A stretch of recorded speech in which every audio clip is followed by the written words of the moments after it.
Well, awesome. Hello, everybody. How are we today? Good.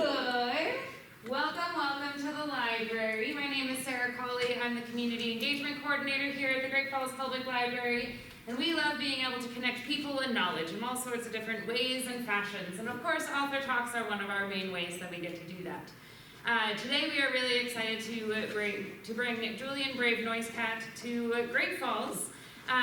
Julian is the author of We Survived the Night, which is the book that we are going to be talking about. It is a debut novel and a memoir. I read it and finished it. I think it's incredible, and it was such a good read. Learned a lot throughout the entire book as well. The Great Falls Public Library does have a copy of his book, obviously, for you guys to check out. We also have a copy of it digitally on Libby. And it is just for Great Falls Public Library card holders at this moment in time. So if you wanted to listen to it instead of physically read it, you are welcome to do that, and we have that option for you. A couple of things to get us started. Restrooms are out in the hallway here, and then we have the emergency exit to the right and to the right again. In case of an emergency, please don't take the elevator. The stairs are open right now, so if you wanted to take the stairs after the program, you are welcome to, instead of waiting for the elevator. That is entirely up to you, though. So, Julian Brave NoiseCat is a writer, Academy Award-nominated filmmaker, champion powwow dancer, and student of Salish art and history. His writing has appeared in dozens of publications, including the New York Times, the Washington Post, and the New Yorker. NoiseCat has been recognized with numerous awards, including the 2022 American Mosaic Journalism Prize and many national Native Media Awards. He was a finalist for the Livingston Award and multiple Canadian National Magazine Awards, and was named to the Time 100 Next list in 2021. His first documentary, Sugarcane, was nominated for an Academy Award for Best Documentary. We are going to be watching that this evening at 6 p.m. down at the Lewis and Clark Interpretive Center, so please join us for that event this evening as well. NoiseCat is a proud member of the Cannon Lake Band and a descendant of the Lilwat Nation of Mount Curie. We Survived the Night, as I mentioned, is his first book, so please join me in welcoming Julian to Great Falls.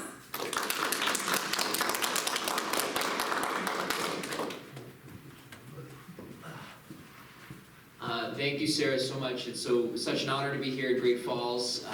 I left a 5-week-old newborn to come join you all today, so it's really exciting for me to be in a new place. I've been to Montana before, but never to Great Falls.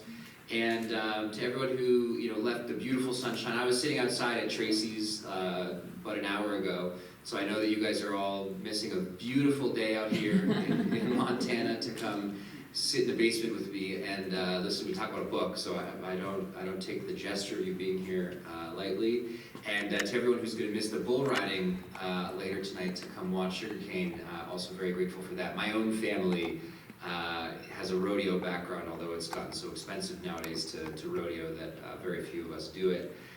My uncle has the claim to being, and this is not a official designation, but in my mind, perhaps the oldest bull rider in the world. He was hopping on bulls when he was well into his 50s, even though he was not a particularly good bull rider. And he's got the battle scars to prove it, like he got stepped on his face and everything. So yeah, rodeo is a little bit of my family's history, and I talk a bit about it in the book. To start, I usually begin with a song, which is sort of a traditional thing among my people. So this is the Constitution song from Mount Currie, British Columbia. It's a participatory song, and I know there's not that many of you here, but if you catch the tune and you feel so moved, I'd be honored if you'd sing it with me. It has some English words, okay? Here it goes.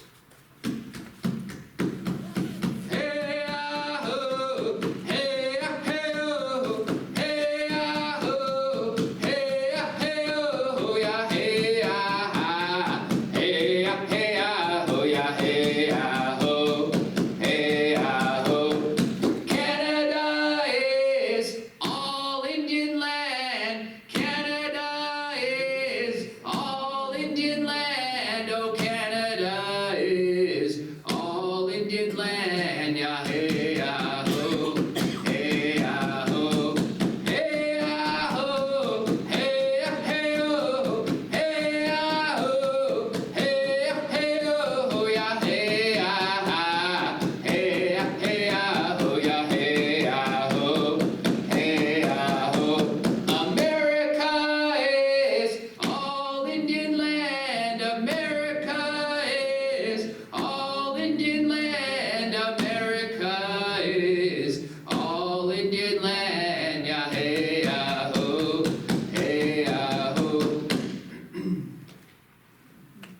Can you clap now?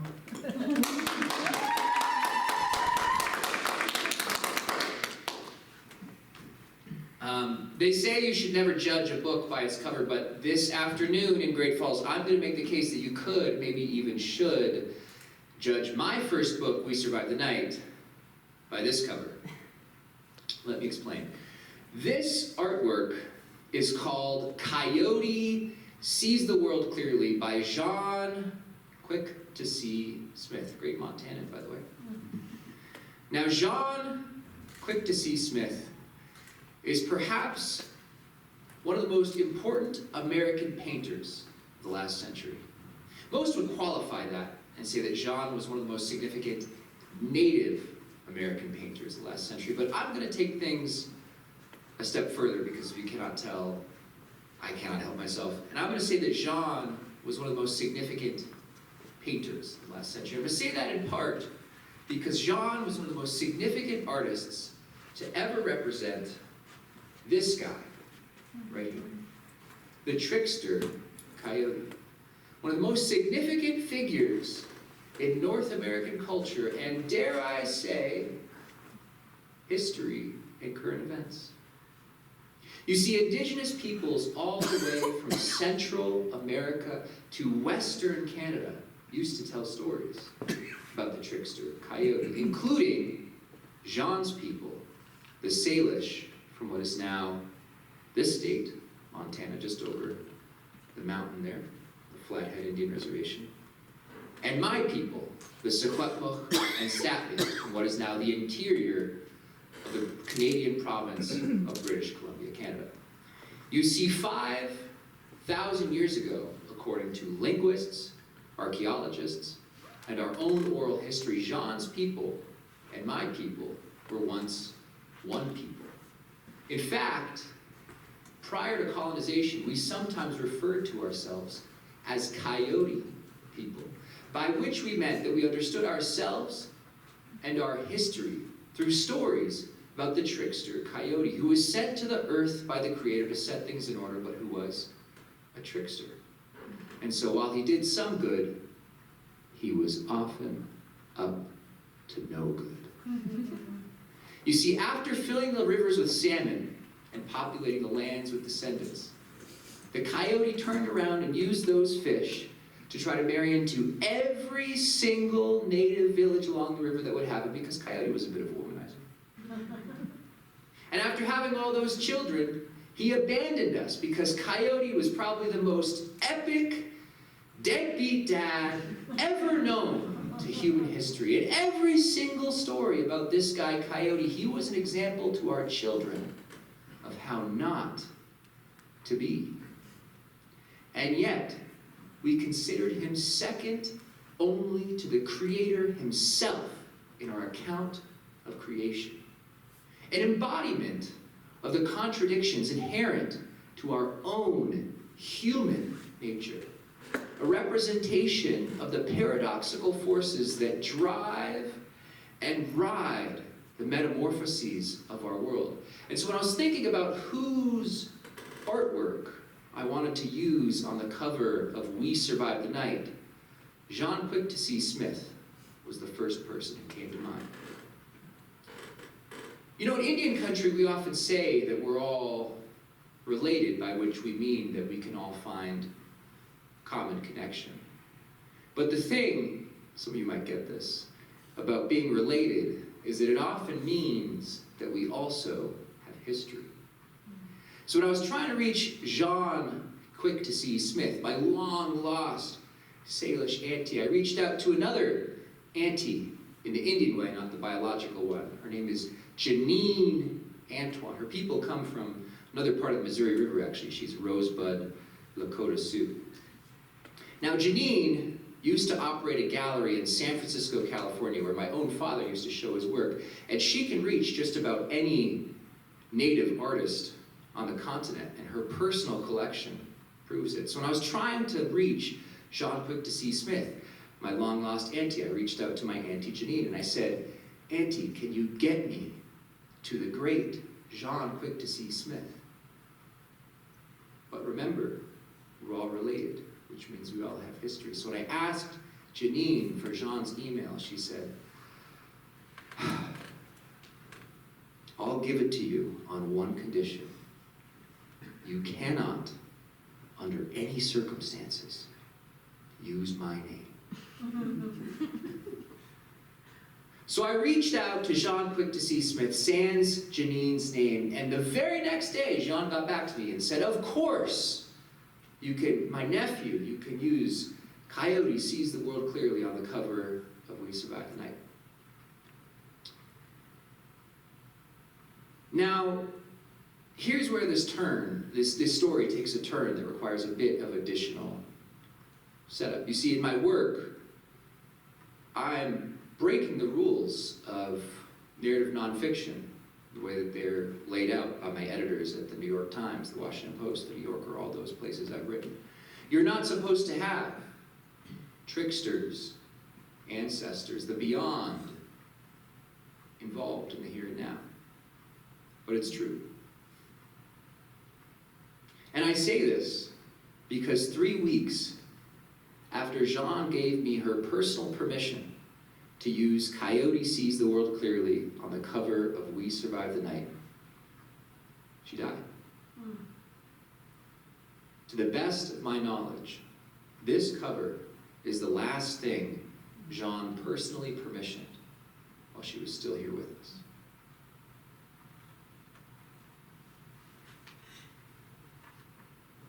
A little over a year ago, I found myself in New York City on the first Thursday of a month, and so I wandered down to the Gallery District to catch a show by an up-and-coming Cheyenne painter, and other people from Montana, named Jordan and Craig.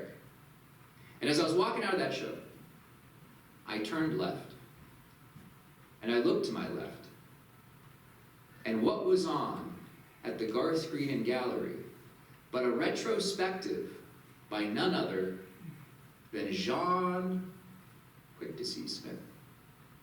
So of course I walked in, and what was I greeted by?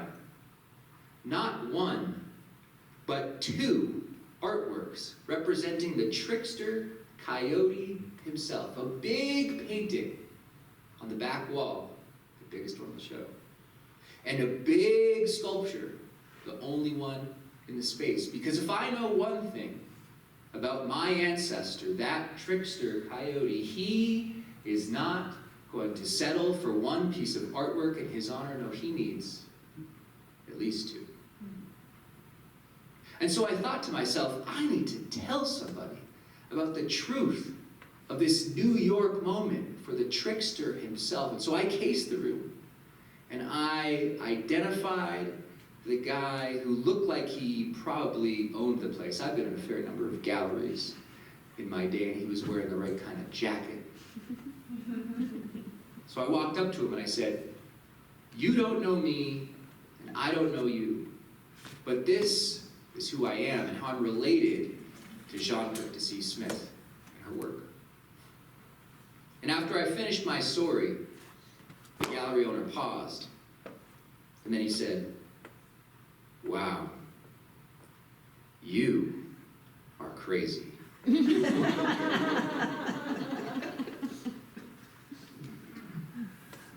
he continued, before Jean died, she used to joke that she was going to visit me from the beyond. So here is what I am saying with this book. No, here in fact is what I am insisting.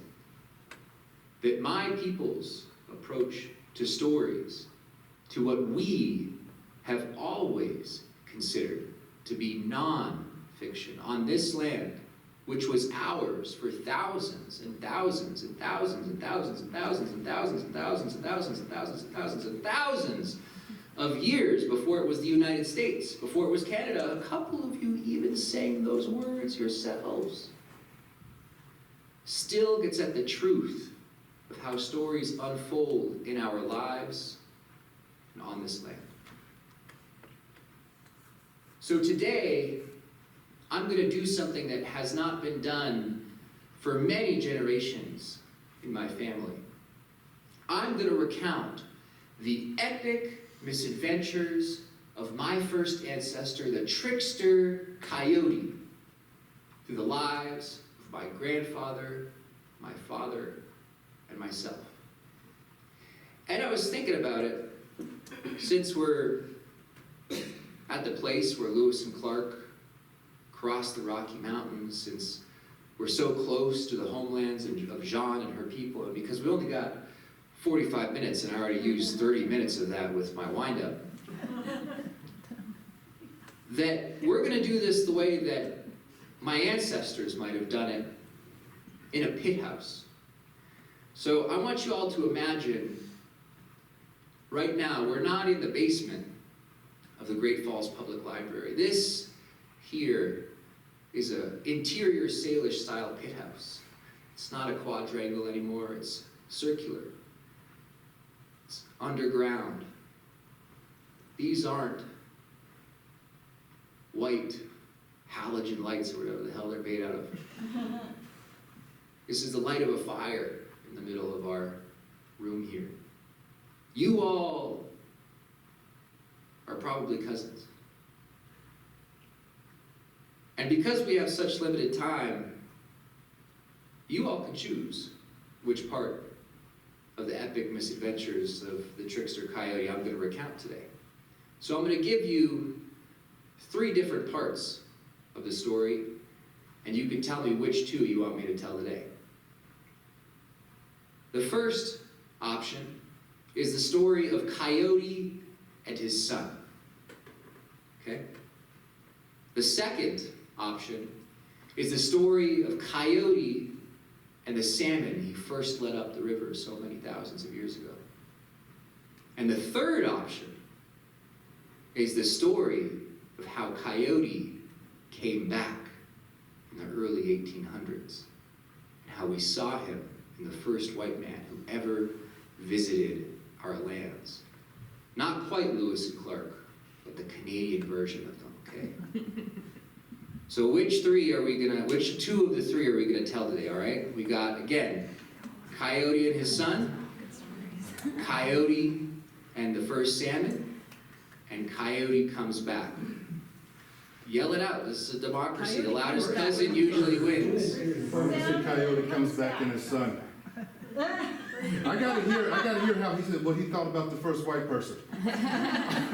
This inquiring mind. I think we got 3. Okay, so people are interested in Coyote comes back.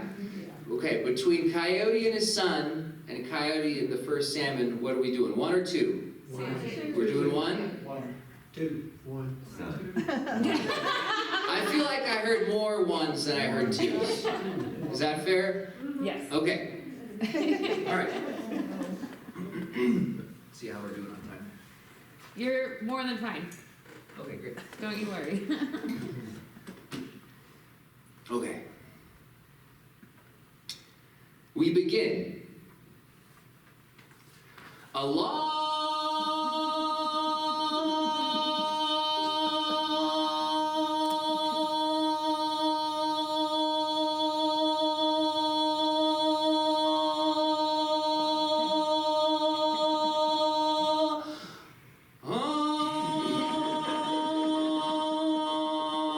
time ago,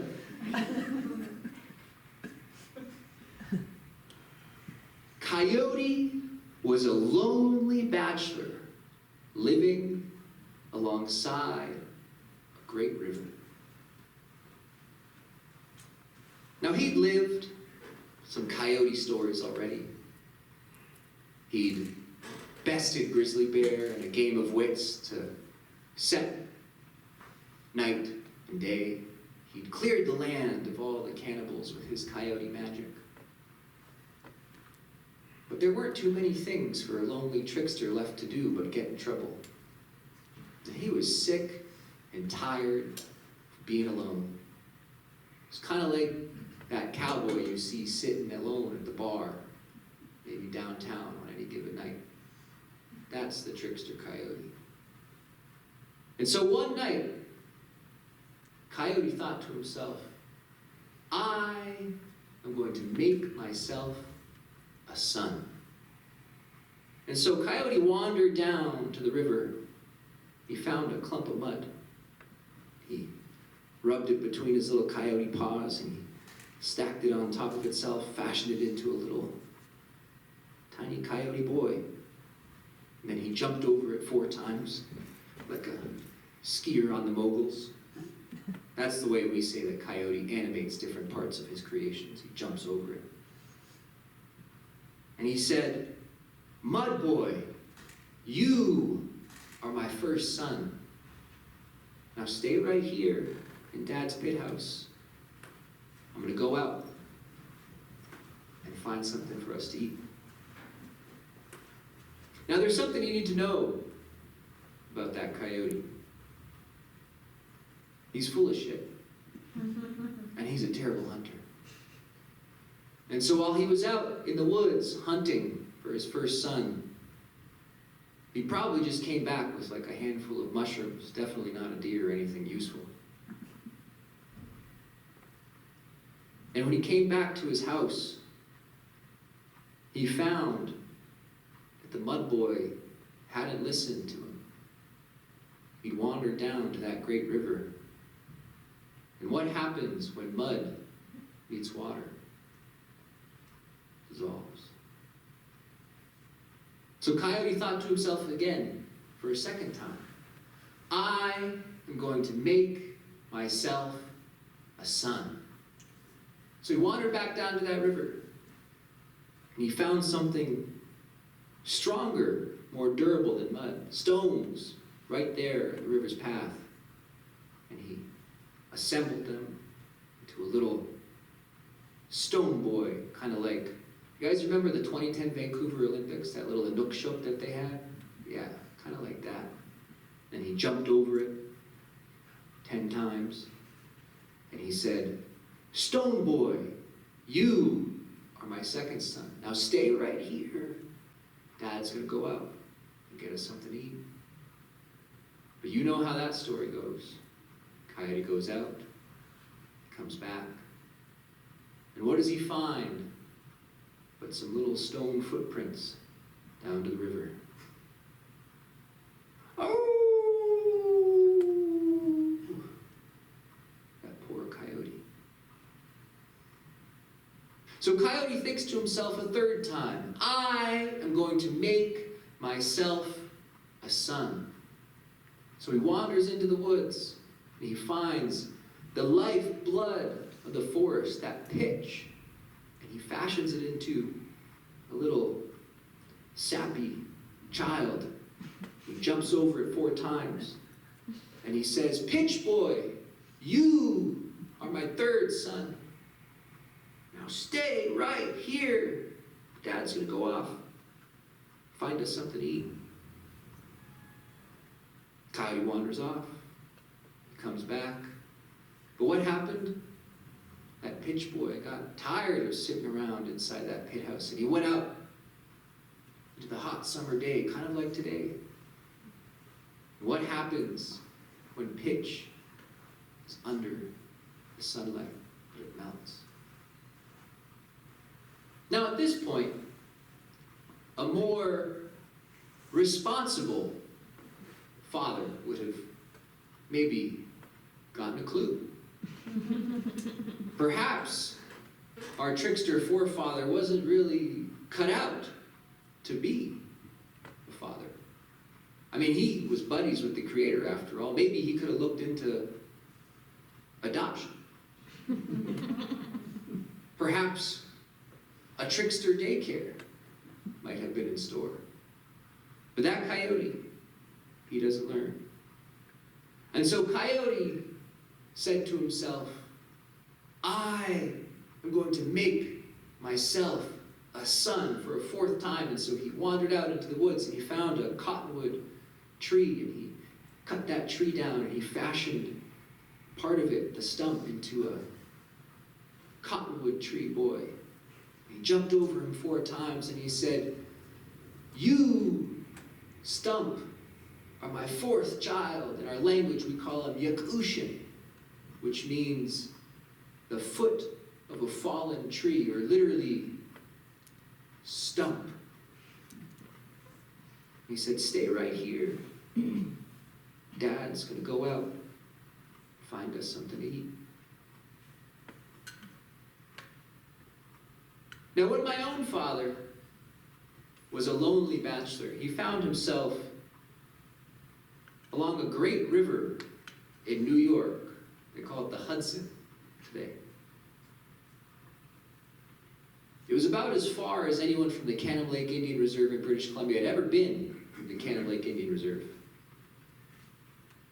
His path had winded him there through tricksterly means. First, he'd started building houses on the Cannon Lake Indian Reserve and decided that he didn't want to do that for $5 anymore. He was too good for the rest of his construction worker cousins. So he found his way to a community college where he thought he was going to become a phys ed teacher. That's how they say that often in Canada, PE teacher. But the campus that he was enrolled at didn't offer the PE teacher classes, and so they put him in a bunch of art courses instead. I guess they figured all us Indians are good at making art, because we are. And he got exceptionally talented at a printmaking process called stone lithography. It involves etching stone plates with acid, and layer by layer of plate. You add a color, you use gum arabic and crayon, and then each layer is a different color, and you layer them on top of each other, and you make a beautiful print. My dad was so good at it that he had an opportunity to transfer to art school. He was choosing between the University of British Columbia and Emily Carr College, and he chose Emily Carr College because it had a cooler name. And after he graduated from Emily Carr, his professor, a guy named Bob Everman, found him a job at a fine art printmaking press outside of New York City called Tyler Graphics. And so my dad, never having been to New York in his entire life, hopped in a Buick with my uncle Greg and headed across the country, across the continent to New York, where he pulled prints for some of the greatest artists known to American kind, Robert Motherwell and Roy Lichtenstein and Frank Stella. The place basically printed the art world's version of money. Each print was worth more than my dad made in a single year. But he was a lonely bachelor like that coyote so long before. He frequented an Irish pub with a bunch of old Irish guys. And one day, deep in his cups, that lonely guy sitting at the bar, he looked to one of the Irishmen to his left and he said, so where do the kids go around here? And that Irish guy looked at him and he said, well, there's a disco called the Shadowbrook. And so my dad got all discoed up. You can imagine him perhaps looking like a 1980s version of me. And he wandered down to the Shadowbrook, only to discover that it was not, in fact, a disco. It was just an ordinary bar. But at that point, he was all in. He went and sat down at the bar, and he describes this bartender as being cute as... He started talking to her, and she poured him drinks all night. At the end of the night, he was thinking to himself, what can I possibly do here? And so he decided to take the golden feast ladle earring out of his left lobe and to give it to her. And well, cute as was my mom. And so what I'm saying is that Coyote's son might have been made from a stump, but me, I was made from a golden earring. Now, Coyote and his son went on a number of adventures. Can't recount all of them, but they stole a grizzly bear from some old ladies, and they took a bunch of eggs from some Canadian geese. American geese would never get robbed so easily. And eventually they settled down. According to our tradition, the way it's told among the Mount Curry Indians as they settled down in Mount Curry, because of course all of our people, we believe that we come from the center of the world. And Coyote's son, Yakushin, or Stump, grew to become a great man. He was a well-regarded hunter and provider, which really irked his dad, because, of course, Coyote couldn't hunt worth a damn. And, you know, all our people had different ways, but in our tradition, we say that Stump, he was so successful that he didn't just have one wife, he had two. And Coyote, he grew envious of his son. So one day, the trickster decided he was going to trick his own offspring. And so he told his son, "Son, I found a tree with a great eagle's nest at top. Perfect feathers for your arrows. All you got to do is make the climb." Now, Coyote's son Stump, he had a fine buckskin jacket made out of all the different animals that he'd hunted. So he took off his jacket and he started climbing. But Coyote, he's got that coyote power. And so the more Stump climbed and climbed, the more Coyote made that tree grow and grow and grow some more. Until eventually, Stump found himself all the way up in the sky world. And when I first learned this story, I said, "Damn, those white people stole Jack and the Beanstalk too."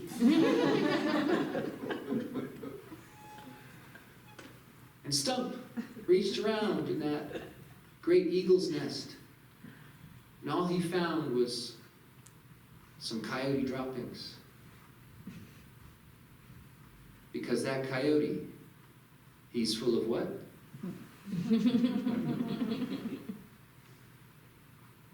So Stump set out across the sky world, wandering around to see what was up there. And eventually, he came upon a great pit house, kind of like this one that we're in right now, built into the cumulonimbus clouds. That's the word, cumulonimbus. And at the top of the ladder going into that pit house, he saw a man named Skeggy, which is our word for spider. When he saw Skeggy, I imagine that he looked like that portrait of Huey Newton on the wicker chair. You know the one I'm talking about, where he's got his weapons and he's looking all masculine and revolutionary. And Skeggy welcomed him, Stump, into their pit house. And down below in the pit house was Skeggy's wife. We call her Sky Woman in our stories. And she was sitting there weaving great baskets. She was probably the first weaver. And now you might ask yourself, why would a spider be married to a great weaver? They don't make it explicit in our stories. You gotta listen. In fact, to make sure that the children were listening, we would have them say, "Ay-oh, ay-oh, ay-oh." And so if you're listening to me right now, I need you to say, "Ay-oh, ay-oh, ay-oh." Very good. Now, why would a spider be married to a weaver? Well, what do spiders make? And so Stump stayed with his adoptive grandparents in the sky world. Spider taught him how to hunt patiently and well. And Sky Woman, she kept weaving and weaving and weaving. And one day, after Stump had learned everything that there was to learn from his new adoptive grandparents, Sky Woman told him, "Grandson, it's time for you to go home." And she showed him what she'd been weaving. It was this great, woven Indian spaceship. And she said, I'm going to put you in this great woven Indian spaceship. We usually say basket, but I interpret it as spaceship. Okay? Elon Musk was not the first to send our people to Mars. Indians were in space. And she said, I'm going to lower you down to Earth. You're going to touch 4 worlds on your way down. But do not open that basket until you reach the 4th. But of course, Stump didn't listen. The first time he's lowered down, he hits a world and he opens up and he gets zipped right back up to the sky world, and they lower him down again and he doesn't listen. He opens it up and he gets zipped right back up to the sky world and he says, grandson, you need to listen. It's the most important part of our stories. Now when you hit one of those worlds, just, I don't know, rock and roll or something to get to the next one. And eventually, Stump returned home and he crash landed in this place near Mount Curry, where to this day they say there's a crater formed by Stump's Indian spaceship crash landing back to Earth. Which reminds me of this story from my own family. My grandfather was the first of 18 children born to a woman named Kihya, my great-grandmother. She was a great basket weaver from a great basket-making nation. And so she wove him what we call in our language a chipaline. It's a woven baby carrier. She would take him out all over the land to go berry picking, whatnot. And one day when my grandfather was just a little baby, probably about the same size as my own son right now, she took him out berry picking and she set him down in a bush. Now she was picking berries. An owl, the Snina, came and swooped down and picked him up and started carrying him off to the sky world. And he cried and cried, wah, wah, wah, kind of the way that my son does at 3 in the morning when I'm trying to sleep. And his baby carrier dropped down to earth and landed safely in a berry bush. Our people believe that we are echoes of our ancestors. That's the way that we understand our families and our world. You can't tell me it's not true.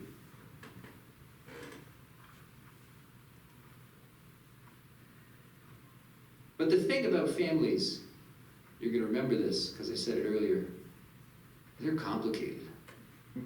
And so when Stump got back home to Mount Curry, he was not ready to forgive his father. No, he had acquired new great powers from the sky world, and he decided that he was going to trick his father back.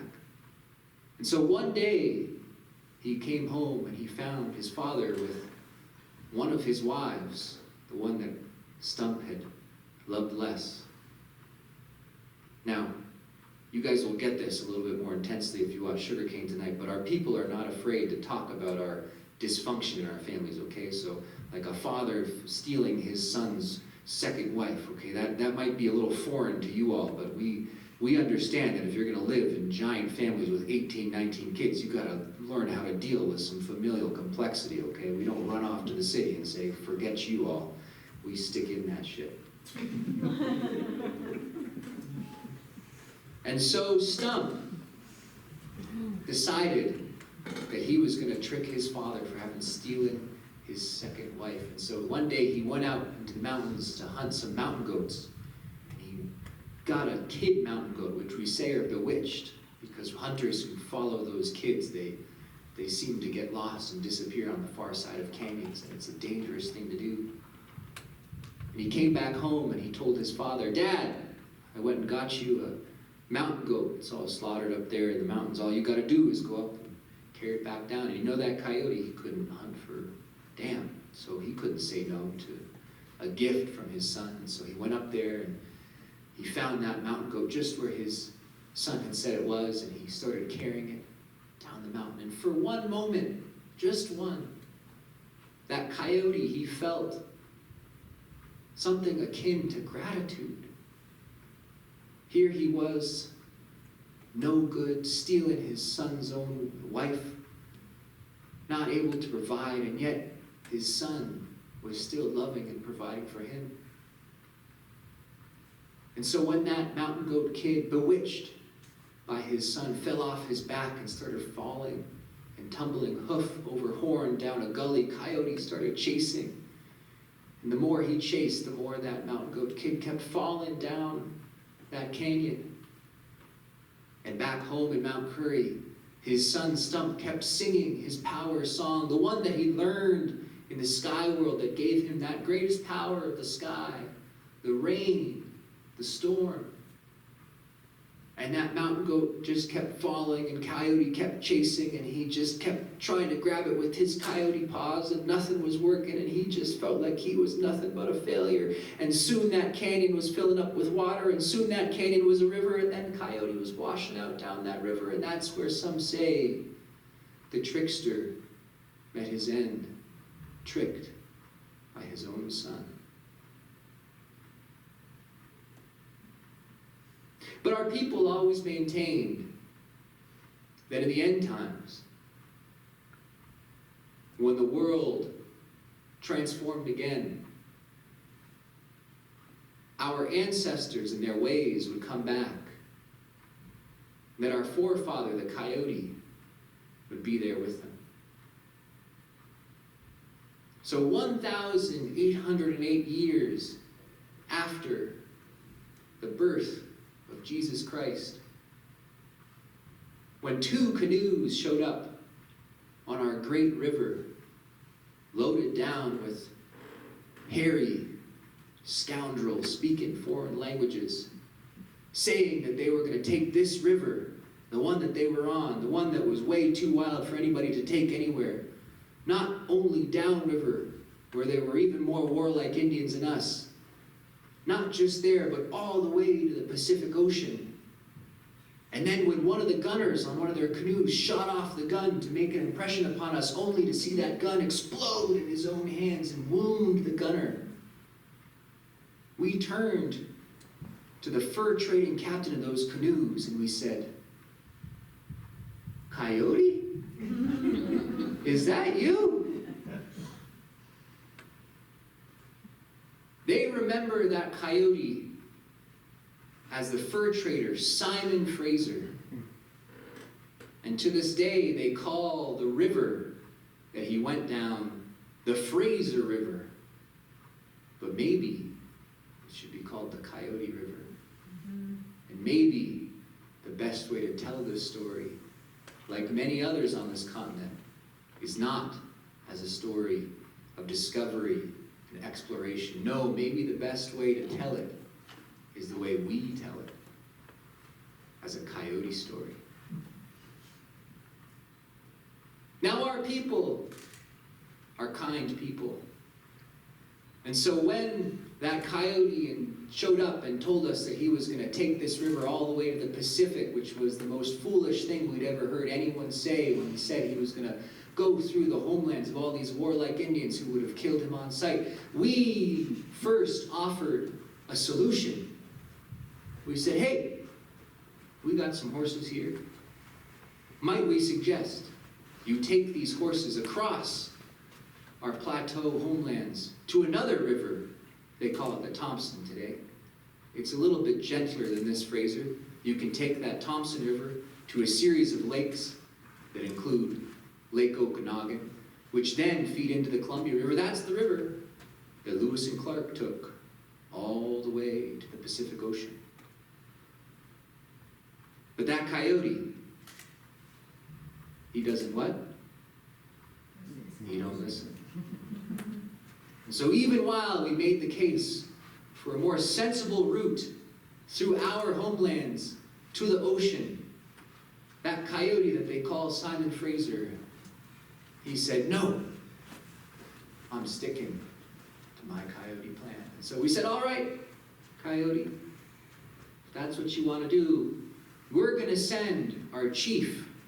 You remember his name is Hlehusam, which interestingly means to wear a mask, ahead of you downriver, so that our neighbors won't kill you on sight before you show up.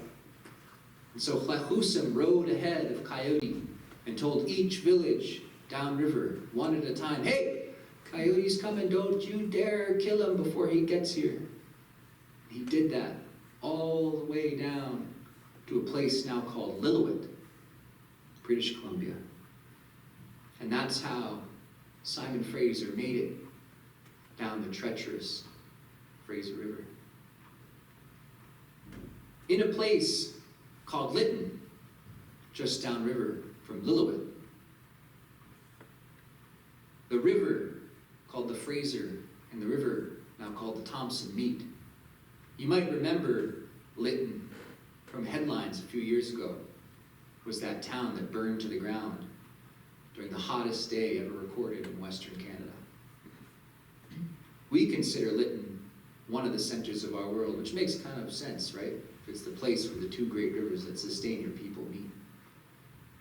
When that coyote showed up in Lytton, over 1,000 Indians from the entire region descended on the town to see the trickster returned with their own eyes, to touch him so that they could tell their families and their descendants that they had met the world changer when he arrived. And if you think about it, our world really did change after that Simon Fraser arrived. Our people died off in large numbers. Our lands were taken. We lost so much of our language and culture. And so that metaphor, far more than a metaphor of discovery and colonization, gets at the truth of what Fraser and what his history and moment meant to our people, more so than many others. And that's also the place, Lytton, where they remember most distinctly the story of Fraser as Coyote. Interestingly, we also remember one little detail about his party. Despite the fact that he was traveling down the Fraser River, which back in those days used to have runs of tens, if not hundreds of millions of salmon every year, Fraser and his party insisted upon eating dogs rather than the native salmon from the river.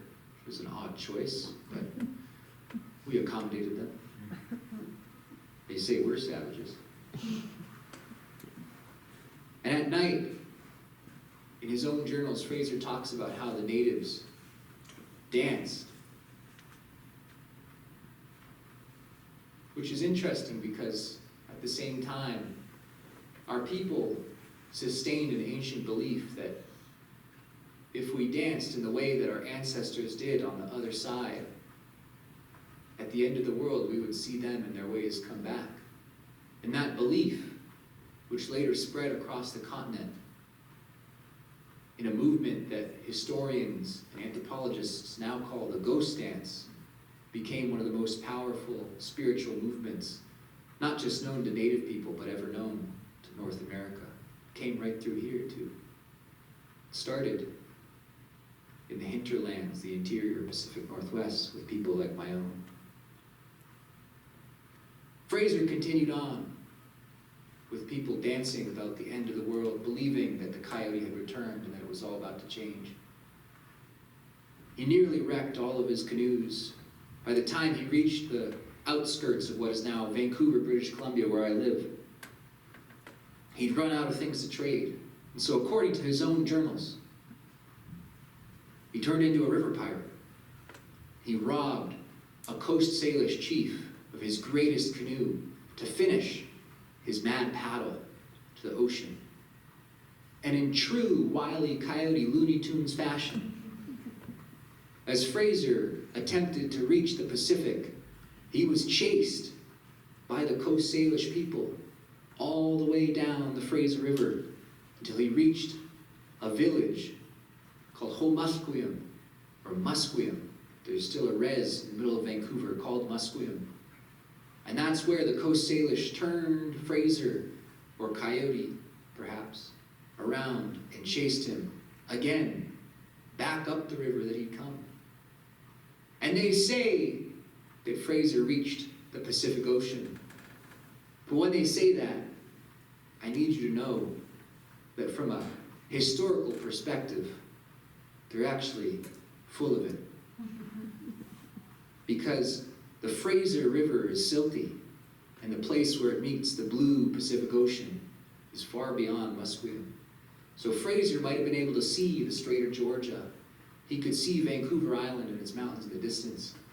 But if you've ever been to Seattle or Vancouver or that part of the world, if you ever looked at a map, you know the Pacific Ocean is a long ways from there. So when they say that Fraser was the first, actually second Canadian, which makes him the third white man to reach the Pacific Ocean, I think it's kind of like explorer affirmative action. They're giving him a little bit of a leg up.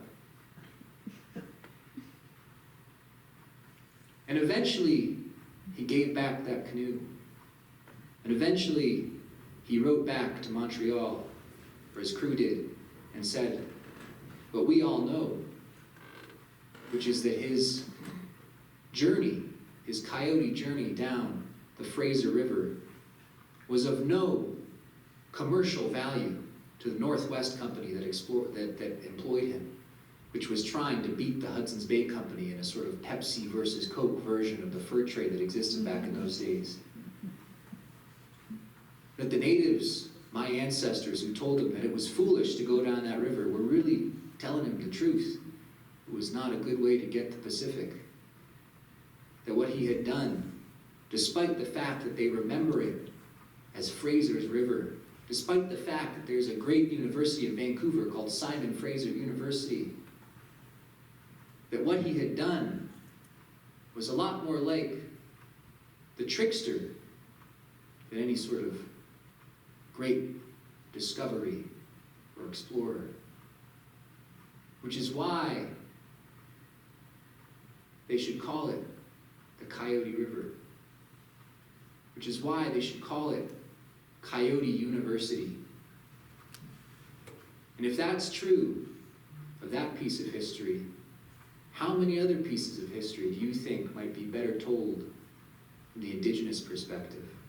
How many other pieces of history might better be told as trickster stories? I don't know about you, but every time I turn on the news, I know that genre. So this has been my rendition, abridged, of the epic misadventures of my first ancestor, as told through the lives of my grandfather, my father, myself, and that great explorer who they remember as Simon Fraser, the epic misadventures of our first ancestor. Kukshetchel, thank you so much, and I will open it up for some questions.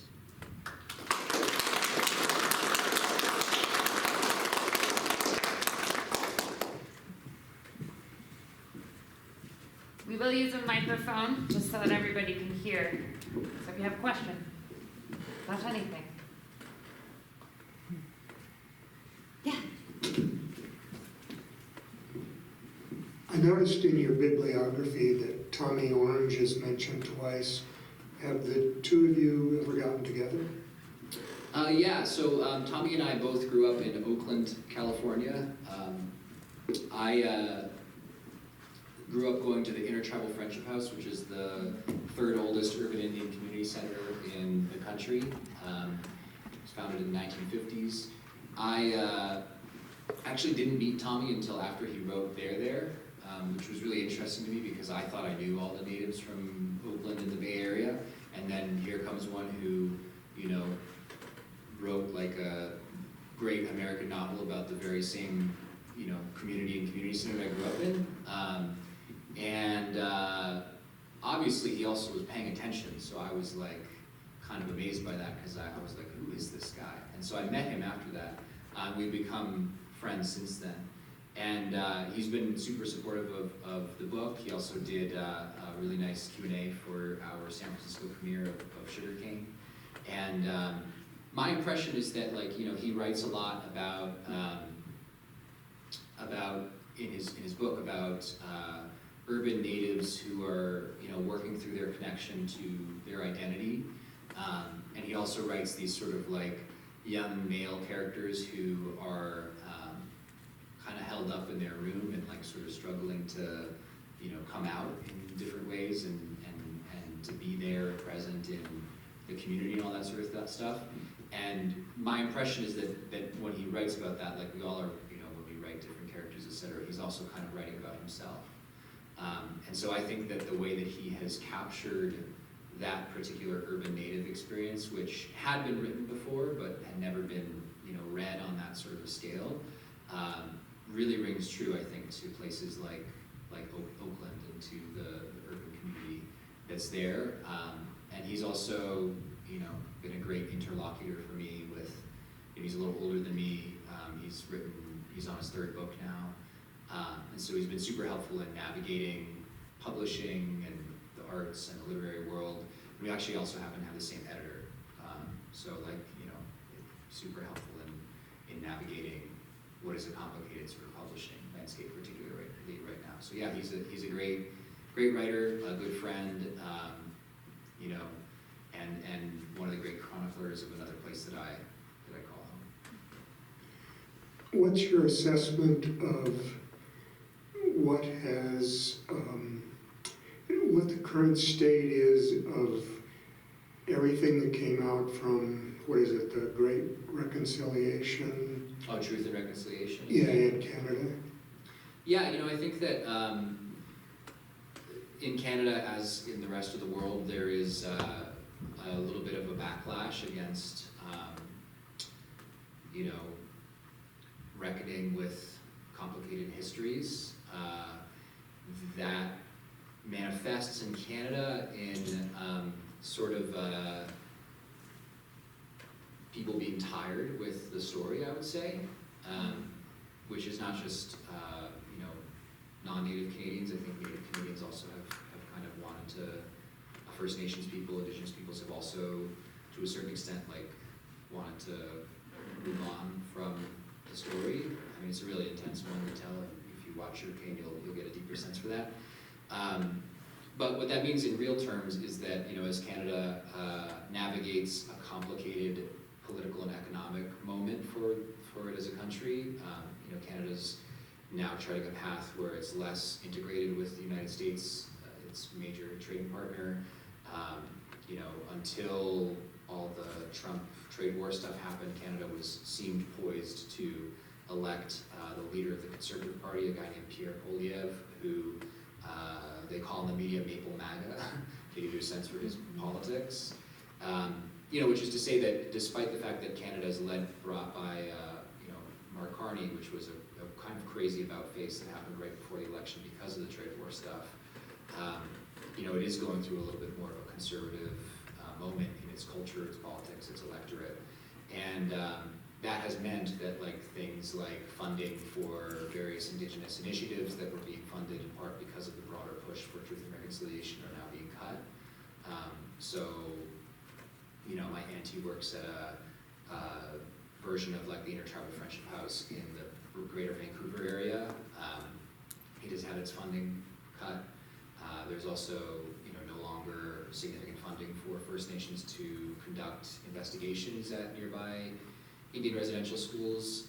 And at the same time as all that's happening, Canada has probably to a greater degree, or at least a more clear degree, because its economy is smaller than the United States, always been drawn to its west and its north because of the natural resources.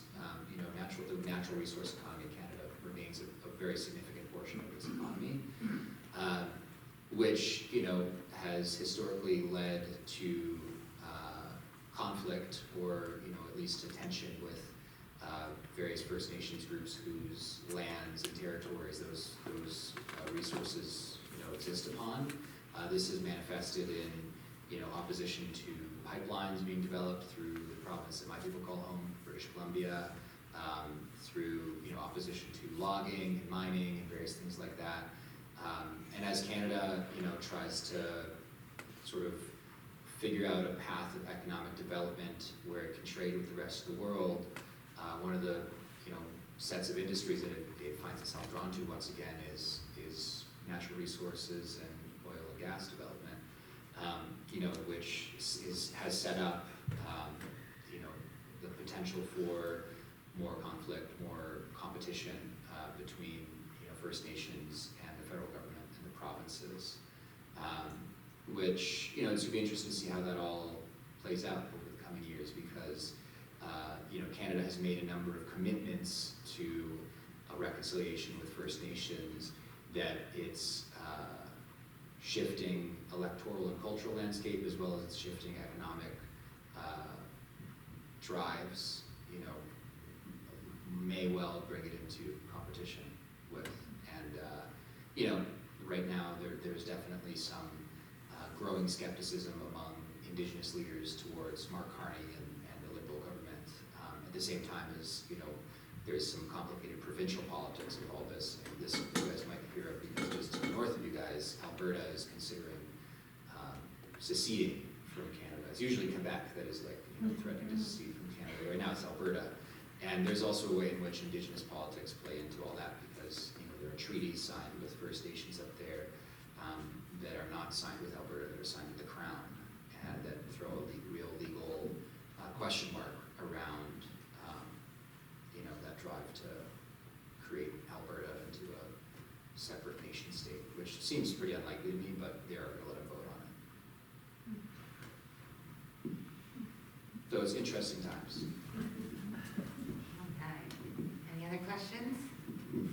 I had one. So in reading your book, I found it very interesting how you kind of molded, just in your storytelling earlier, you molded your real life and your grandfather and your father into the Coyote stories.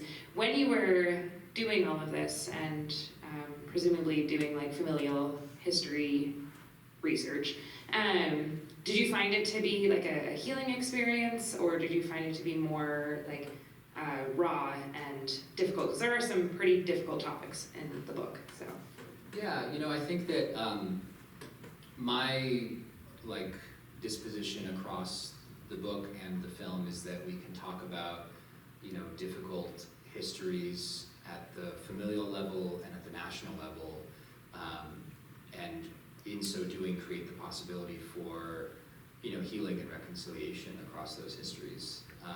I think that if you look at the broader tilt of our politics and culture, the rest of our society seems to be a little bit skeptical of that kind of a notion. But I think that particularly as a nonfiction writer and a documentarian, you kind of have to hope that it's possible to write about difficult things in a way that makes it possible for people to understand them, and then for people to heal and reconcile. And while I think it's harder right now to see that happening, at the national level, particularly in the U.S., while it's maybe harder to see that happening with respect to Indigenous relationships to the church, which is something that I write about, and that's pretty central to Sugarcane in particular. My family is Catholic, and the school that we were sent to was a Catholic-run Indian residential school. One form of reconciliation that I do really strongly believe is essential and is also possible is reconciliation at the family level. And part of what I emphasize in my work is, what happened at the residential schools and in colonization more broadly, the Indian residential schools being the schools that Native children were taken away to. In Canada, we call them residential schools, here we call them boarding schools. That those schools didn't just, have abuse from members of the staff and clergy towards children, but then part of the legacy that we have to deal with is what happened within our own families and communities because of that history. Children who were abused or abandoned, turned around to become users themselves, unfortunately, or to abandon their own children, which is part of my family's story, particularly the abandonment piece of it.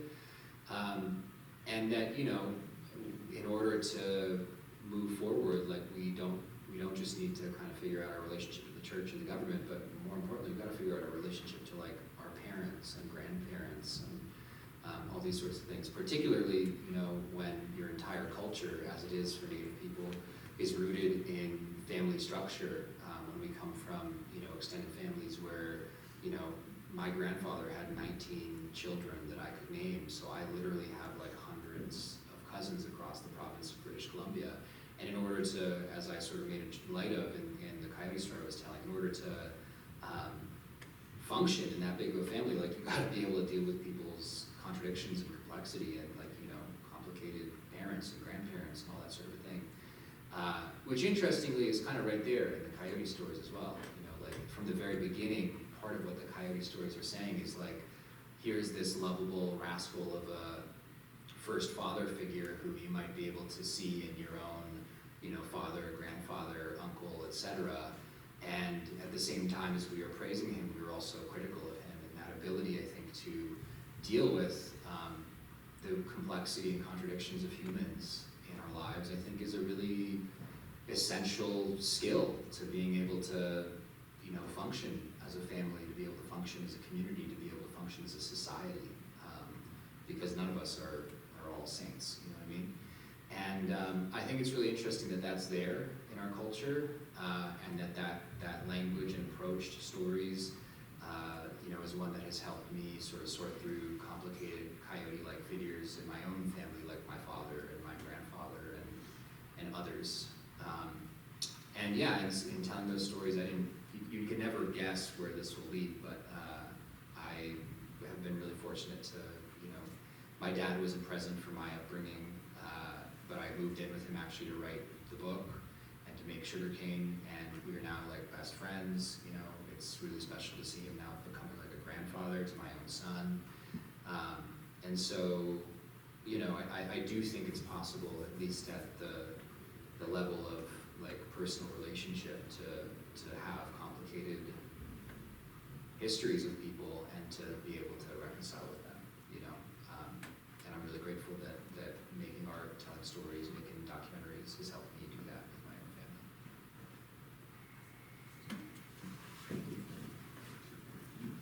So you just spoke about connecting with your family. Do you feel like your role or your place in creating these documentaries and writing this book has connected you with other Indigenous people across the country and the continent? Could you talk a little bit about connections you've made through this? Yeah, you know, I think that I am really fortunate to have had a professional and life experience that has introduced me to a big cosmopolitan Indigenous world. You know, I think that the Indian world is unfortunately not often seen that way. But, you know, from a very young age, because my dad was an artist, I got to travel around to art shows. You know, people who I called uncle or whatever were like renowned artists who, you know, now have work in major museums and things like that. You know, very talented people. And, you know, simultaneously, my professional life, I've gotten to travel around as a journalist across Canada and the United States, writing stories about Native people and Native communities for basically every major newspaper and publication now.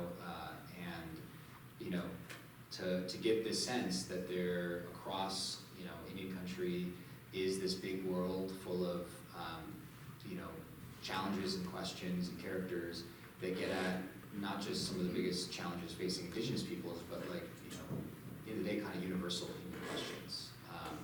You know, I think, for example, like if you want to understand relationships between fathers and sons, you obviously don't need to just be Native, and like, you know, it's a big theme running through my work, with the book and with documentary Sugarcane. You know, similarly, I think that navigating relationships to tradition and to culture, family dynamics, you know, understanding histories that are not seen, and doing that in ways that not just get at like the Indigenous experience, but that help us better understand, you know, Canada, as I was kind of getting at with the story of Simon Fraser, America, you know, this land more broadly. I think actually, you know, you can understand not just Native life, but the whole story better with Native people in it. And, you know, I think that the big frustration for me is that, you know, people can become great experts on North America, whether it be Canada or the United States, on North American history, on what's going on politics and culture, you know, without understanding Native people, that it's very possible to claim to tell the story without us.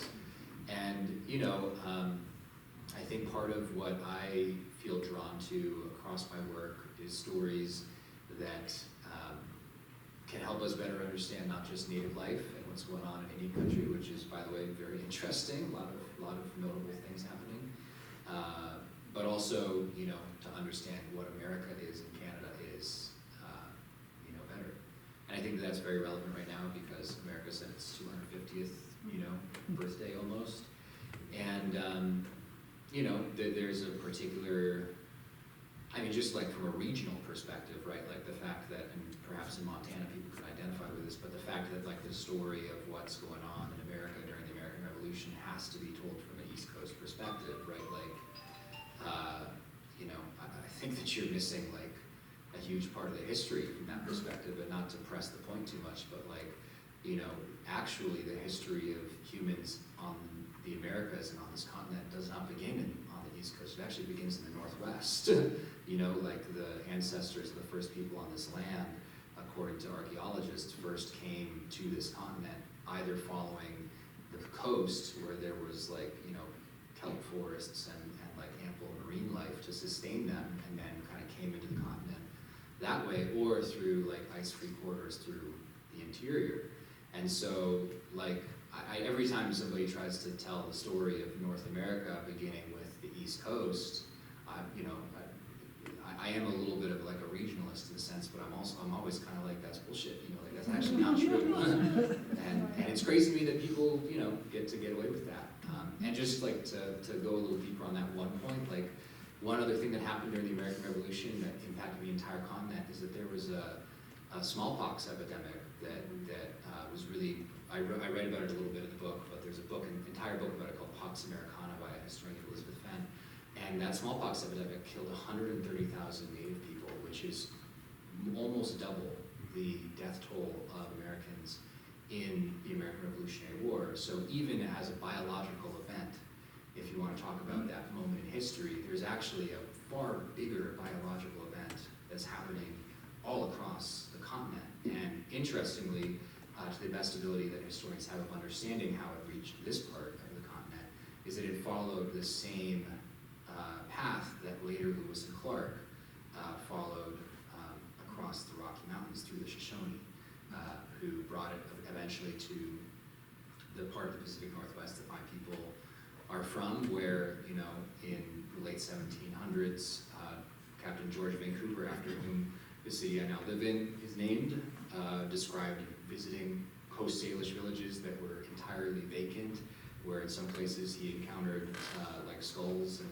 bones just out on the beach bleaching, because there had been this mass death event that set the stage for, you know, the rest of history that followed. And amidst all that, you know, the Native people had all these really interesting, intense beliefs about how we were, you know, the world was ending, how we needed to have a spiritual revival, essentially, to bring about the return of our ways and our ancestors. And, you know, in a metaphorical sense, if you look out across Indian country today, like our world did end, but also, you know, it's hard not to look now at the resurgence of First Nations and Indigenous and tribal culture and not say that the ways of our ancestors have not come back in a significant way. And so, you know, there's a way to tell these stories from a not East Coast perspective, that includes significant parts of the Indigenous story that give you a whole new sense for what the story of, you know, what the story of America is in significant ways. Yeah, I think you sort of touched on this a little bit when you talked about your relationship with your dad, but I was curious. I met a woman once and she told me that she had a really difficult relationship with her mother, and then she did her own intergenerational trauma mapping and was able to trace back, you know, her lineage back to Wounded Knee, and it was very healing for her to know what had happened to her mother and so forth. And I wondered then, for yourself, is that sort of the work that you've been doing, like, you know, in your own relationships with your dad? Yeah, you know, I think Oh, sorry, can you hear me a little better now? You know, a big part of the work that I have done has been focused on the legacy of the Indian residential schools, as they're called in Canada. Here they're called the Native American boarding schools, but they, you know, we're essentially the same thing, and in fact, the notion that they are separate systems belies the fact that, you know, in our own research on sugarcane, we found examples of like members of staff and clergy that were moved from schools in Canada to other schools operated by the Catholic Church in the US. So, you know, they were kind of one system, and they had the same goal, which was to eradicate Native culture and to, you know, undo the Native family structure. That was pretty explicitly what the idea was. And in the US, the schools were born in part out of a sort of economic view, which was that it would be cheaper to educate all the Indians than to eradicate them militarily. And there's actually a Secretary of the Interior who literally wrote about that.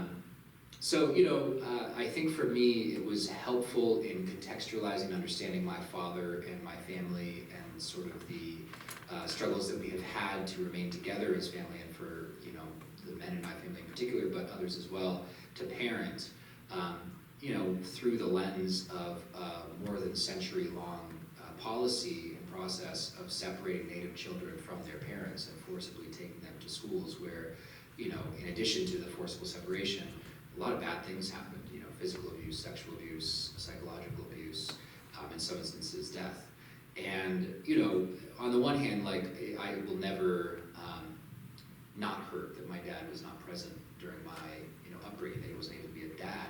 On the other hand, like, his parents didn't know how to be parents because they were taken away to schools. You know, his grandparents didn't get a chance to be parents because their children were taken away to schools. So, you know, we're at least 3 or 4 generations removed from people in our family being allowed to parent their own children. And what happens when you deprive a community, a people, an entire race of the opportunity to raise their own children? Eventually, like, they unlearn how to do it.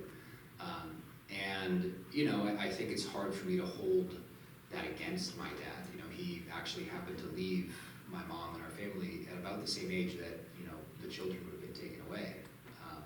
And one thing that I notice in a lot of, you know, Native communities and cultural contexts is that people are really good with babies and know how to be with little kids, but once they get to about that age, when the kids would have been taken away to the schools, like, it gets a bit more complicated.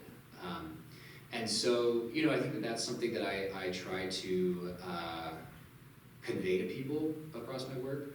And then on the other hand, like, I also try to get at this other truth which exists within our oral histories, which, you know, are a lot more ancient than the residential schools. Part of the coyote stories that I didn't tell today relate the formation of rivers and the you know, first descent to those rivers by salmon that date back like 11,000 years. Like, this is a really ancient tradition. And part of what's ancient in that tradition is dealing with complicated patriarchs, you know, like, at the same time as, like, parents, you know, were deprived of that right to parent because the residential schools, it's very clear if you pay attention to the coyote stories that part of what it's talking about is, like, complicated men and complicated people who, you know, in our culture, like, the men were off in the bush chasing moose and, like, you know, fishing and clubbing salmon and all this sort of stuff. And so, like, the fact that your dad was, like, off and gone somewhere was probably a pretty common cultural experience. And, you know, like, the possibility that he had a family in another big house in another village somewhere else was also pretty real. You know, like, my grandfather had 19 children and they weren't all with my grandmother. And so at the same time as there is, like, this history of colonization that has shaped this, there's also a way in which our own traditions, you know, get at the complicated nature of human beings, which is, I think, a universal thing that has existed across time. And, you know, I guess what I'm trying to suggest is that that same tradition was nearly killed off by schools like St. Joseph's Mission, by colonization, by geography. It was perhaps the greatest oral tradition ever known to humankind. I mean, it was told across an astonishingly large geography, from Western Canada all the way to, like, Costa Rica. And, you know, for a tradition to exist that long and to be told for that long, it must have gotten at a lot of different truths in order to be that important and to be shared that widely. And also, it must have been pretty entertaining, right? Like, that's part of why it endured as well.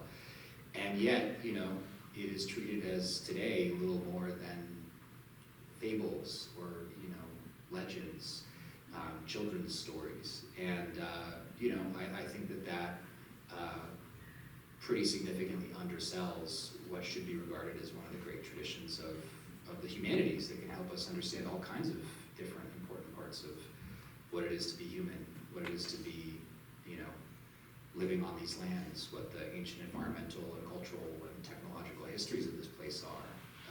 And as I suggested also with the story of Simon Fraser, it might also be a better way to narrate different parts of the history that we share. And, I think that leads one to wonder how much else was lost through schools like St. Joseph's Mission.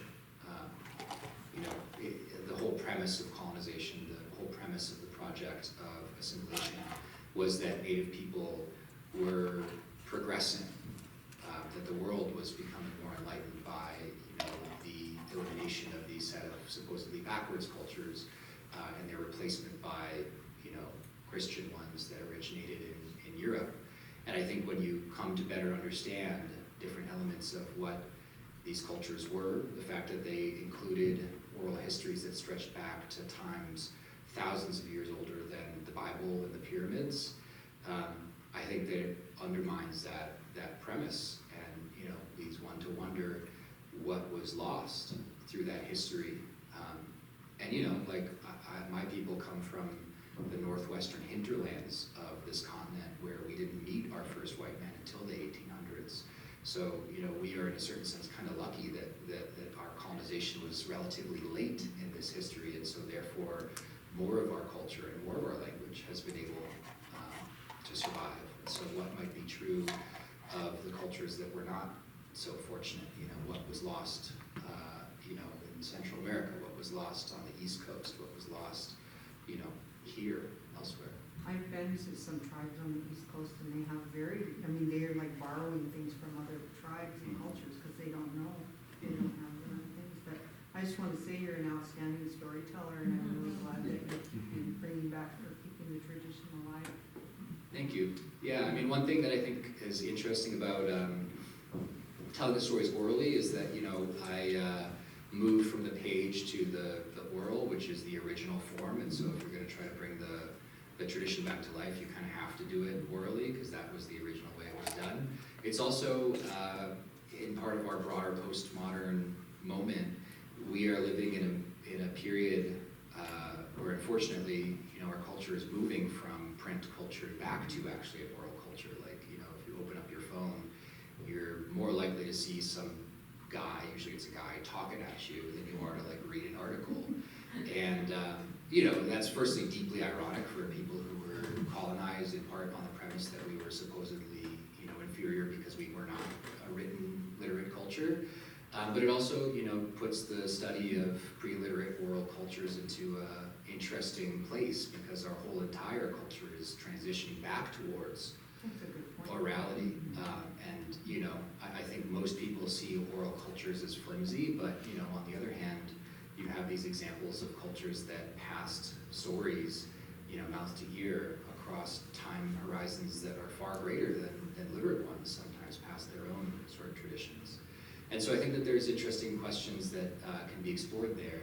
And my point here is that you can understand some of the most pressing questions of social sciences and the humanities or current moment in time by looking in the least likely place, at least from a Western perspective, and that's, at indigenous peoples. And why is it that indigenous peoples are so often seen as the antithesis of the universal? Why is it so often that it's possible to ask some of the great questions, that literature, philosophy, the humanities, the social sciences get at, and do it without the slightest knowledge of, the first people of this land? If there's one thing that I hope changes slightly in my lifetime, it's that.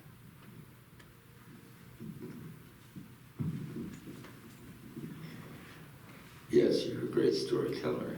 Thank you for sharing. My question is, do you agree, or do you ever come across in your research that older cultures, older native cultures, if you go back 100 years, a couple hundred years, when the predominant male, if you would, was gone a lot due to hunting, fishing, and therefore a lot of things happened, on those travels. But in your research, did you find that the grandfather, another male figure, possibly an uncle, fulfilled that role of the father when the father was absent? Yeah, one thing that I've found across Indigenous contexts is also a great deal of diversity in the sort of familial and cultural structures. So my in-laws are coastal, so they come from the Tsimshian, the Nishka, the Tlingit, and the Skokomish. And those cultures, one of the things they have in common is that they're matriarchal, which, is a considerably different thing from the more patriarchal one that we live in. But also means that like specific people in the birth order have actual specific roles in the family. So the oldest born daughter is the next in line matriarch. And so like literally when we gather around her family and like share a meal or whatever, like her Aunt Wendy, who's now the matriarch, literally sits like in a specific spot in the center of the whole sort of familial gathering, and we'll do things like, prepare different kinds of food for us and then like feed it all to us. And like I was sitting there, I was like, wow, like it's over, like we're getting a little treat from our Auntie Wendy, which was kind of lovely, but at the same time, just because it's a matriarchal society doesn't mean that it's like without hierarchy, doesn't mean that it's without its own kind of interesting politics among the women and things like that. I think that sometimes there's rightfully a romanticization of other kinds of social formations and structures, and they have their own, sort of things going on. And I think that there's lots of different ways that different Native societies organize themselves. There was definitely polygamous societies where in some, notable men or whatever, men with power, were allowed to have multiple wives. There were also some societies like our neighbors, my people's neighbors, the Scani, they had a polyandrous society wherein women were allowed to have multiple husbands. So it could go multiple directions there. One commonality I would say was that, or one sort of commonality that I often saw was that regardless of the society, very often, because men were off in the bush doing different stuff, it was often, if it wasn't the women who were leading, it was the women who were selecting or informing the leader, which would make sense because the women were in the village and so they actually knew what was going on in the village. Often to this day, if you want to know genealogies and families and how people are related, it's often older women who will be able to inform you of that kind of thing, which is very important if you're like, for example, trying to figure out how you're not going to marry your cousin, so I think that there's a way in which that kind of, the basis of politics, when everybody is related and knows each other, often ran through women, I think is a very interesting and distinct kind of social formation that was common across, Indigenous societies. And in many instances, yes, there were, it was the understanding that the uncle, like for example, among my in-laws, there's kind of an understanding that it's the mother's brothers who will teach the kid various, because the kid technically in a matriarchal society belongs to the mother's village and clan and all that sort of stuff. So my son belongs to the Ganada, the Raven clan of the Tsimshian people.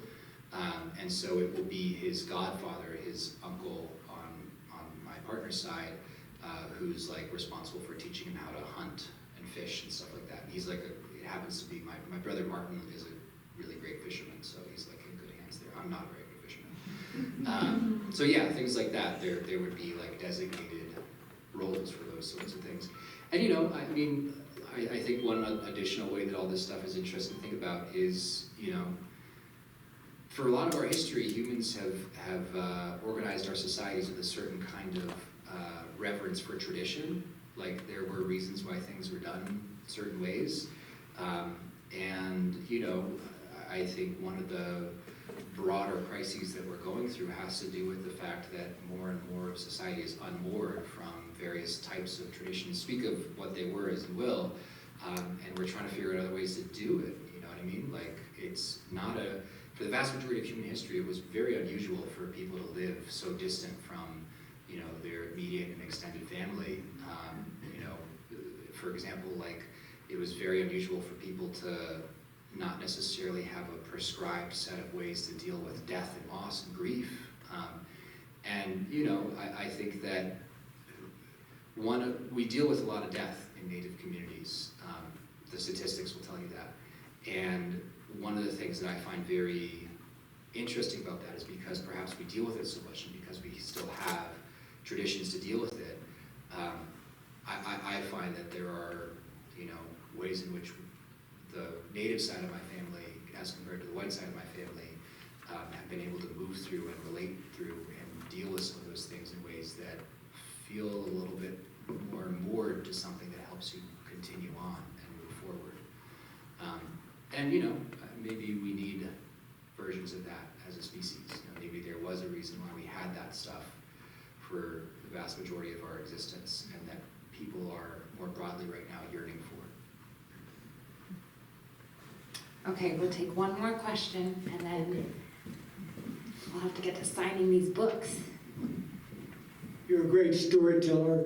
Do you feel that your stories could lose something in being told in English rather than your native language? And do you feel hopeful that Indigenous people are going to be able to keep their language alive, the current trend toward that? It's a great question. I've been fortunate to learn. I'm not fluent in Secwepemctsín, my people's language, but my grandmother and her sister are fluent. They're the last two remaining fluent speakers on our res, the Canada Lake Indian Reserve. And the title of the book, We Survived the Night, is derived actually from my learning the language. The way that we give the morning greeting in Secwepemctsín is Chochwinok, which doesn't actually mean good morning. It actually translates to something more like you survived the night, which I think is a really fascinating way to greet other people in the day. And when I learned that, I thought, what did that mean in 1863 when 2/3 or more of our nation died of smallpox? What did it mean in the mornings after the children were taken away to the residential schools? And also, what kind of a twisted sense of a humor decided, because when I was learning the language, my grandmother would bring out a coffee mug that said Chochwinok on it. And so I was like, what kind of twisted dark humor decided to put you survived the night on the coffee mug of a grandma who went to one of those schools, and there's actually an Easter egg at Sugarcane, where if you go watch it tonight or elsewhere, when I walk into her house and what is the culminating scene of the film, I say Chochwinok, which means you survived the night, Grandma, and she makes a witty, immediate reply, which says, oh, don't remind me. So people who know our language, it's a really emotional, intense scene, but immediately before that, Secwepemc people who know our language, they laugh because she's made this kind of Seinfeld, kind of sitcom-y, clever response. And so, yes, I think that a lot is lost. I think that like many other people, our people value wordplay. Our language has its own kind of musicality, the way that my partner describes it, because she speaks some of her language, Smailach. They are coastal people, and so when they talk, it kind of sounds like they have a bunch of spit in their mouth, and it sounds like it sounds like the ocean is in their mouth, kind of in a way.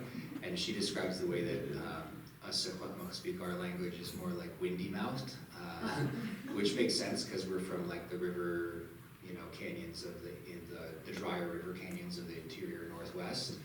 I also think it's kind of her way of saying that we love to hear ourselves talk and that we're full of it. And interestingly, they do say that the language that Coyote spoke was akin to Secwepemctsín, which both relates to specific linguistic histories of the Salish languages, because Secwepemc actually retains certain parts of older Salish, at least according to linguistic studies, and because, I think our people, I don't know, maybe we're a little bit more akin to Coyote in certain ways.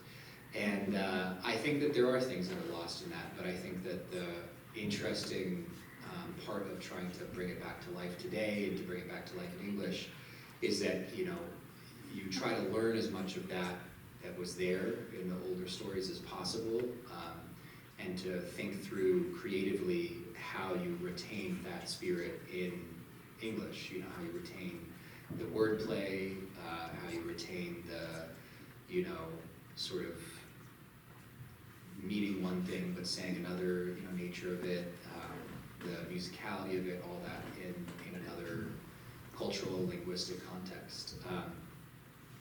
You know, I think that part of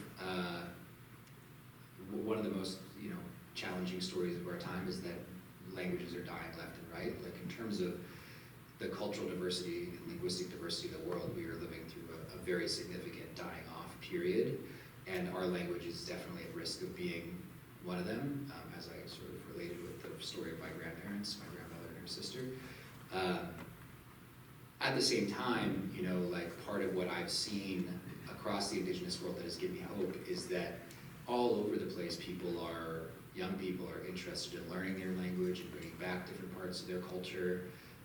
You know, I'll never forget going to the Indigenous Studies Association conference in New Zealand, Aotearoa, in 2019, and I found myself at a backyard party with a bunch of the grad students afterwards, and this song came on in Te Reo Maori, the language of the Maori people, the Indigenous peoples of New Zealand, and it was a rap song entirely in Te Reo, and they were all like rapping along to it in their language, and I was just like looking around like, oh my God, like this is like the future, you know what I mean? And you know, another native filmmaker once put it to me really, really well. He was like, you know, your language is only surviving if it exists in dictionaries and you know, preserved on tape recorders, and people are trying to revitalize it. It will live again when it exists in culture, in art, you know, in music, in film, in news, and media, and all these other sorts of things. And so, you know, I think for my people, we're a long ways off from that becoming a reality. At the same time, I actually recently got sent a book of poetry by a young woman from, well, she's about the same age as me, so a woman from my nation, wherein a third of the poems are written in Sikwat Mokchin, a third of them are written in our neighboring language, and Silchchin, and then a third of them are written in English.